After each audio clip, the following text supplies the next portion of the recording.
The Cleveland Cavaliers finished last season 48-34, number 4 in the Eastern Conference. Marked improvement from last season when they were kicked out in the first round. This season, second round against the Boston Celtics. Maybe they could have gone further with a healthy Donovan Mitchell and a Jared Allen, maybe, but they weren't going to get by the Boston Celtics, right? Anyway, Yeah. it's about the matchup for them. Maybe had they had a different matchup in round 2, possibly with the healthy Donovan and Jared Allen. Yeah, maybe. Okay. So when you look at the Cavs right now, I know they fired their head coach, JB Bickerstaff. They didn't give him much time to make a splash with the Cleveland Cavaliers. And there's a lot of talk about him and Donovan Mitchell not getting along very well. It's just, why do we always hear this after the fact? Yeah. I think that is the reason why he's not there. Whatever that tiff was between him and Donovan Mitchell caused his demise as a head coach for the Cleveland Cavaliers. Yeah, exactly. And it is odd that it only comes out now, because that means it had to have been going on for a minute. I'm pretty sure Coach JB Bickerstaff was like, yo, Donovan, I need you to stop shooting the ball 40 times a game and run the offense that we worked on in practice.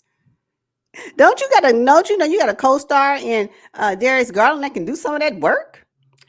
I'm sure that was a conversation Donovan Mitchell probably didn't take it well. Now he's up. Donovan is up for a big-time contract. 4 years, $208 million. I guess the Cavs are going to pay him, right? And if they want him on the roster, I think one of the things that I need to know before we talk about what the 2025 season looks like for the Cleveland Cavaliers is, what is Donovan Mitchell's commitment to the team, or what is the Cleveland Cavaliers' commitment to him? That's what it boils down to, right? Because I think everything that happens after that commitment is made or not, then I think the Cleveland Cavaliers will know what to do next. Do they now just put all their efforts in finding another co-star for the backcourt and, continue to move forward with Darius Garland? Can Darius Garland and Donovan Mitchell really coexist in the 2025 season? Should they coexist? Because they're kind of small. Is it? Yeah. Is after seeing it, unfold this 2024 season, do the Cleveland Cavaliers want to move forward with that same backcourt? I don't know if they should. I don't know. You know what? And I don't either. I think they have a tough choice between Donovan and Darius Garland. But I think they should let Darius Garland go ahead. I mean, they drafted him in 2019. He's been there the entire time. It might be time for him to spread his wings. But when I think about Donovan and Darius, it makes me think about Jason Tatum and Jaylen Brown, right? Because so much talk has been about, they need to separate. One's better than the other and that sort of thing. Is Darius better than Donovan? And vice versa. I know one person dominates the basketball. Yeah. And the other one doesn't get an opportunity to shine. That's what I do know. I do. And the reason why I'm saying I don't know if they can coexist, because I do like the production that Darius Garland is able to work with when he's not playing with Donovan Mitchell. Yeah. He seems a lot more free, a lot more ready to, run the offense. I think he is a little reserved, if you will, if Donovan Mitchell is on the court, and they're both on there together. So I think there is some thought about that. However, Darius Garland can really be a very solid player in this league. I don't want him to go somewhere where he's an afterthought. You know what I'm saying? Like, don't send him to the Washington Wizards. Like, I'm throwing out teams I don't want to see. I don't want to see him there. I don't know. Right. So, and he's a starter. So he can't go to another franchise where he's off the bench. Why would he want to do that? So it's going to be a tough decision for the Cleveland Cavaliers. They need to make a decision, because I do believe they need one other person to be on their backcourt that's a little bit taller than one of them, because they're both short, Donovan Mitchell and Darius Garland. So I think they need to kind of change it. I don't want to say upgrade it, but at least move away from the duo of Darius Garland and Donovan Mitchell, in my opinion. Yeah, the two shorties, but they also have two twin towers in the middle, and that's where I like to key in my focus, because Mobley and Allen, to me, they're not as dominant as they were their first season together. I think they've gotten a little soft in the paint.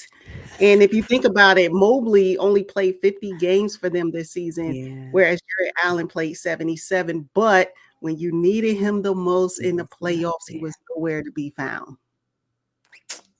Yes. One thing, though, we're talking about both of them, and if you look at what has been successful in the league, when we're talking about bigs, it's those bigs that know how to come outside the paint and do some work, right? I.e. Anthony Davis, right?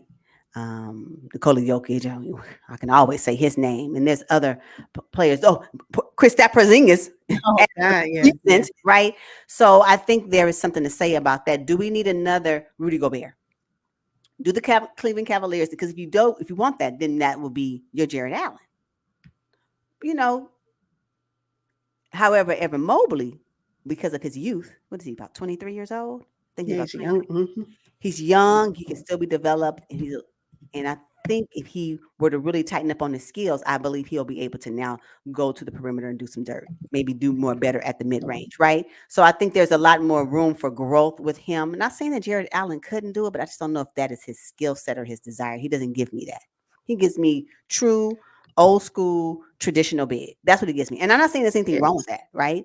However, I don't know if both of them with the Cleveland Cavaliers will be successful in 2025 as well. And I agree with you on that. So, Mm-hmm. Yeah, because both of them average about 1 block per game. yeah, one.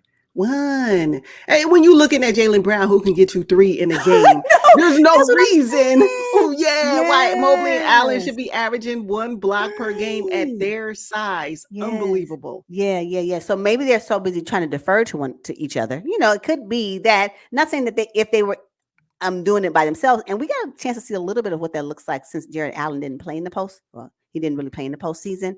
Mobley was able to do a little something. So again, if they're going to consider what the future looks like, do they move with him and offline or put off Jared Allen, which I like both of them. So hopefully, if they decide to break up the Twin Towers for the Cleveland Cavaliers, I just hope that whoever goes, they land somewhere where they can have still deep playoff runs.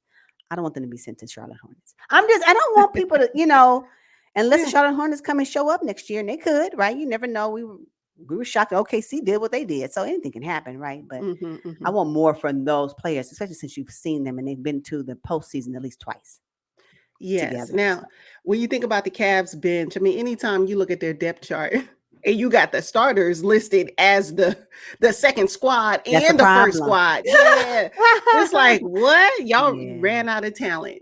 So really, if you think about it, Karis LeVert, Isaac Okoro, and Dean Wade are their only bench players that get runs. You Yeah. can't include Donovan Mitchell as a backup You point can. guard. That is not what he does. It's crazy.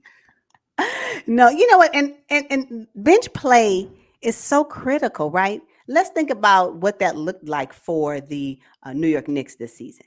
It was amazing to have their players come off the bench and insert themselves in the game. You need that, right? So we talk about the starting five all the time, but if you don't have a bench, your depth that can help you win championships, i.e., Denver Nuggets, then you're going home in round two, right? Yes, And it's yeah. just, especially when you get rid of your depth, you can't do that. I.e., Lakers, we can go all day where depth, is one of the reasons why they did not make it far. So yeah, you need depth. You can't just only have superstars. So And with all of that said, this makes it even more unfair for Coach JB Biggerstaff. He didn't have yeah, anything to work with.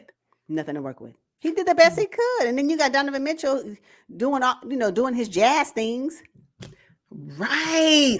I don't want Jazz Donovan Mitchell on the Cleveland Cavaliers. I need a new one.